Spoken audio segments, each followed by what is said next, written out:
Hi everybody, welcome back to another episode of Talking Cardboard. My name is Cory, and if you like the content you see here on the channel, please consider subscribing. We'd really appreciate it. And on today's video, I talk about my top 5 board games that I wish I would have kept in my collection. Let's get started.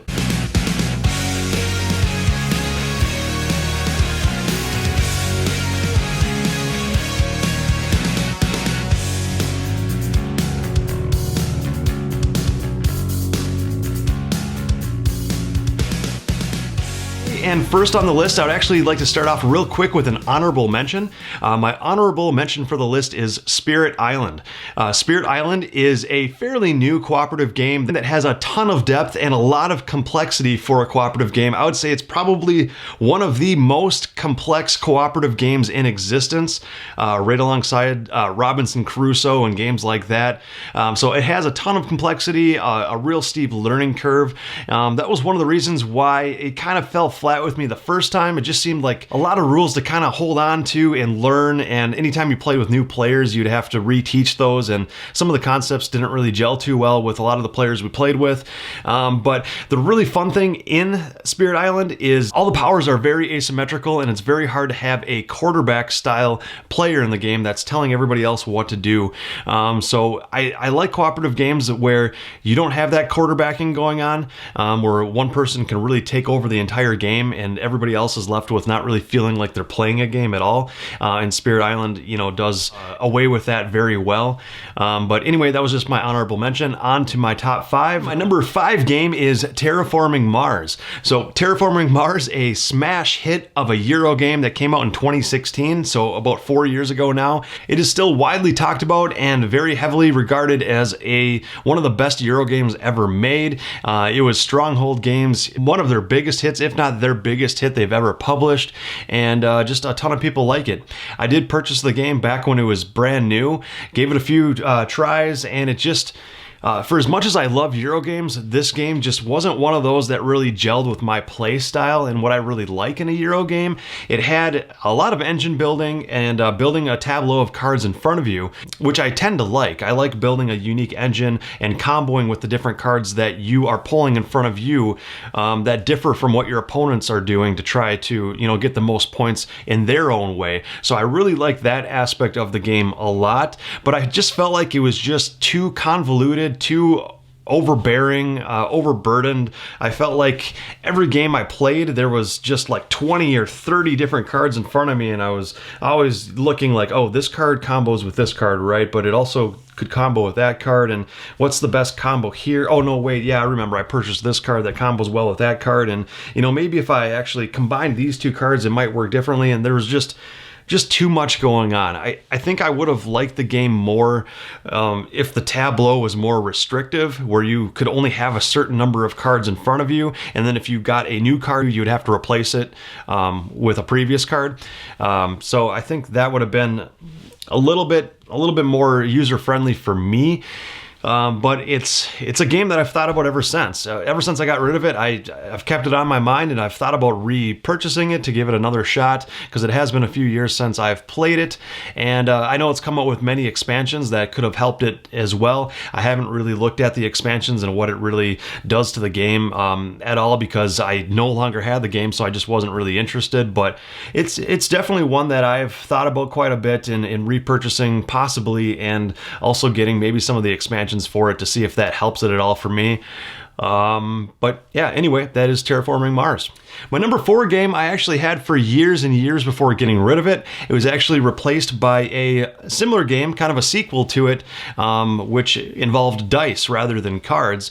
So that kind of gives it away right there. But I just thought that when the dice version of the game came out, that it was, better than the card version and a little bit simpler to understand, and just seemed to play smoother than the card version of the game. So I ended up getting rid of it. But this game that I'm thinking about buying back to the collection is Race for the Galaxy. So like I said, it was replaced by Roll for the Galaxy, which is pretty much its dice brother variation of the game, that I just felt like was a little bit more streamlined and played more smoothly and a little more elegant, and it really played to what I liked about Race for the Galaxy, all the different pros that I had. This game is really cool. It's kind of like the game I just explained in Terraforming Mars earlier on the list, list, where you've got this engine that you're building with this tableau of cards in front of you, and all the cards do something different and combo with one another. And you're trying to develop these settlements, settle these planets, explore new planets, and produce some goods that you can sell for victory points. So that's pretty much the gist of it. The really cool mechanism in this game is that there's only 5 different actions you can do on a turn, and you only can choose a couple of them at a time. Your opponents can choose actions as well, and you can piggyback off of what other players do. So if you think that one of your opponents might be doing an action that you need, but it might be not really your main action that you need, but it could be beneficial to you, you can bank on them doing that action, so then you get to piggyback off and still use that, and maybe choose 1 or 2 other main actions on the board that you really need to get done. So you might be able to, if you predict correctly, might be able to get 3 or 4 actions done on your turn, and they might get fewer actions because they didn't play to what they thought you were going to do. So kind of confusing there, but really it's simpler than it sounds. And like I said too, with the dice version of it, Roll for the Galaxy, it just seemed a little bit more streamlined and elegant and just easier and faster to play. The play time is really cut down in Roll for the Galaxy, so I think that's what really appealed to me back when I first got it, which then led to Race for the Galaxy leaving my collection. But I think the reason why I'm looking at getting Race for the Galaxy back is that I just kind of miss that crunchiness to the game, and more of the variability and just the large stack of cards that you get to play around with to do different things. In Roll for the Galaxy, I don't have any of the expansions. I just have the base game, and there's not a ton of different developments or planets you can really explore. Once you've played it a few times, you've pretty much seen all the planets they have to offer, and that's not the case in Race for the Galaxy. That large stack of cards, every game you play might be different for 100 plays of it. So that is one of the reasons I'm looking to get it back, and it might happen sooner than later because it's been on my mind quite often recently. So that is Race for the Galaxy. Okay, and number 3 on the list is actually a game that I purchased back when I first got into the hobby and heavily invested in the hobby back in late 2009 into 2010. This game was pretty much brand new back when I first purchased it, but it's a good 10 years old now, but is still a Euro-style game that is adored by many, many people and highly regarded, and one that I think about often. That game is Le Havre. So Le Havre, I think the reason why I got rid of it pretty much right away after purchasing it and just trying the game a couple times was, first and foremost, I was brand new to the hobby and it seemed like a very complicated and complex way of thinking. I think it was almost a little too complicated of a starter game for me back when my wife and I first tried playing it and learning the rules and kind of grasping what you were supposed to do in the game. Now looking back at it 10 years later and after playing hundreds and hundreds and hundreds of different board games, it's a very, very simple game, but I just think it was maybe a little bit too heavy of a game for me, or for somebody back when you're first starting in the hobby. But really looking back on it, the game is really quite simple.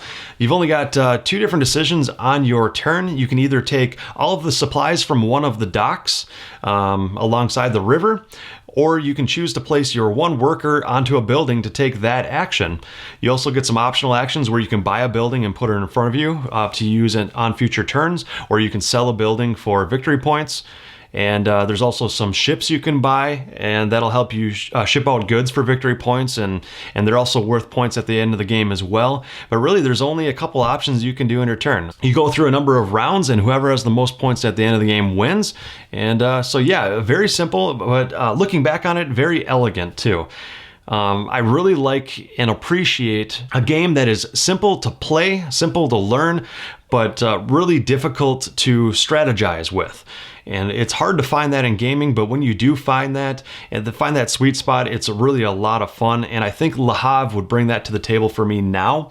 So I am considering getting this game back again. So stay tuned for that. Okay, and the number 2 game on my list, I've been thinking about getting back again due to the expansions that have come out for it. You don't hear that one very often. Usually if I don't like a base game and you hear about an expansion coming out that kind of fixes it, I don't really look back at getting it anymore. That ship has since sailed and I don't really care about the game any longer, but this one really piqued my interest over the last couple of years and is one that I am seriously thinking about getting back due to its expansions and how great I've heard the expansions are. But this game is Champions of Midgard.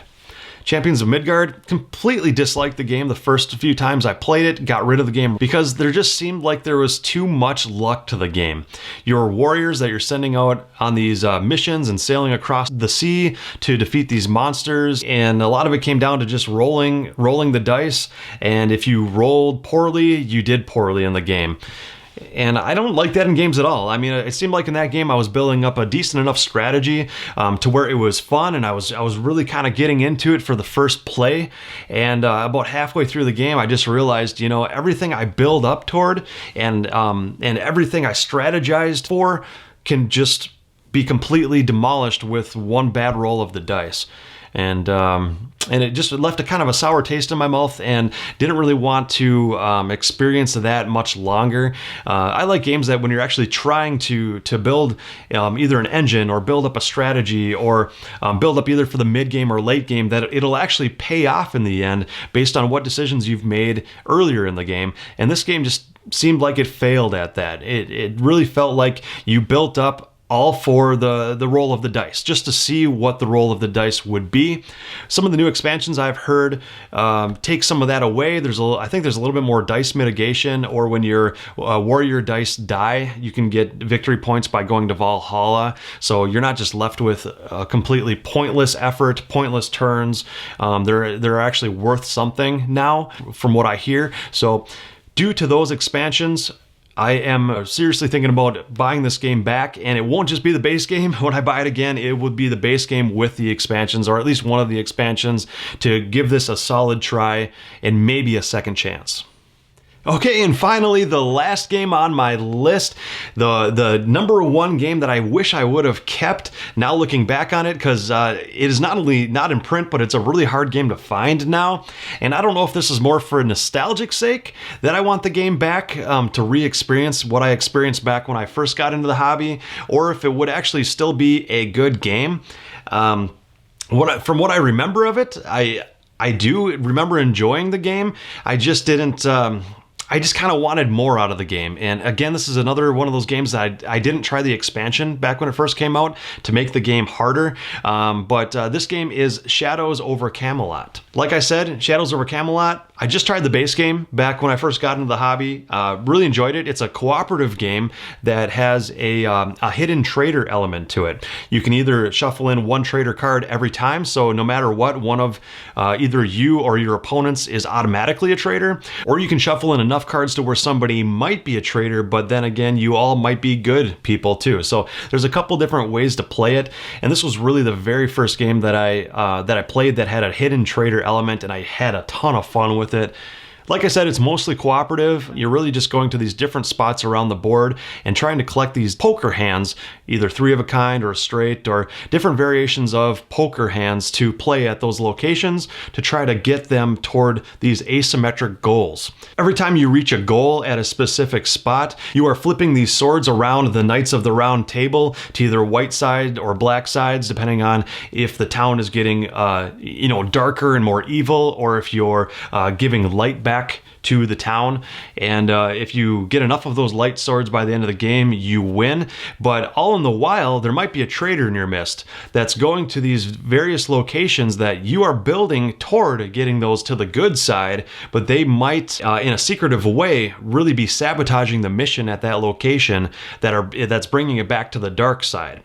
And like I said, if enough of those swords turn dark, you lose the game. So that hidden traitor person, trying not to get revealed, obviously, because if they get found out, that's not good for their cause either, because you just won't trust anything that person is doing anymore. But when you don't know who it is, and you're really trusting each and every person to go toward that common goal of winning the game and trying to beat that game cooperatively, you're trusting them to go to different locations to do their best at succeeding with what they have. So there's a lot of hidden information, hidden hand information, so it's hard to figure those people out, but that's what makes it fun too. And I think looking back on it now, I would play every time with a traitor, because that just makes it that much more fun. But yeah, I guess I don't know why I really got rid of the game. Maybe it got a little bit samey and too easy. And like I said, I didn't try out the Merlin's Company expansion, which makes it a lot harder and adds some variables to the game as well. So this again might be a game that if I repurchase back to the collection to try, I would try to purchase the expansion with it as well to give it some more flavor. Anyway, that is my number one game that I wish I would have kept, Shadows over Camelot. Okay, everybody, and that does it for today's list. I hope you enjoyed it. I really enjoyed making this list. I had a lot of fun looking back over yesteryear and trying to find those older games that I haven't played for a long time, and really finding the ones that I do truly miss not having in my collection any longer. Brought back some nostalgia. I brought back some more thought on some of the games that I might want to give a second chance to. Really appreciate you sticking through to the end of the video. And if you all have anything you would like to add, leave it in the comments below. If there are any games that you wish you had kept in your collection, please let me know that as well. I really enjoy reading the comments, and until next time, you all have a great day.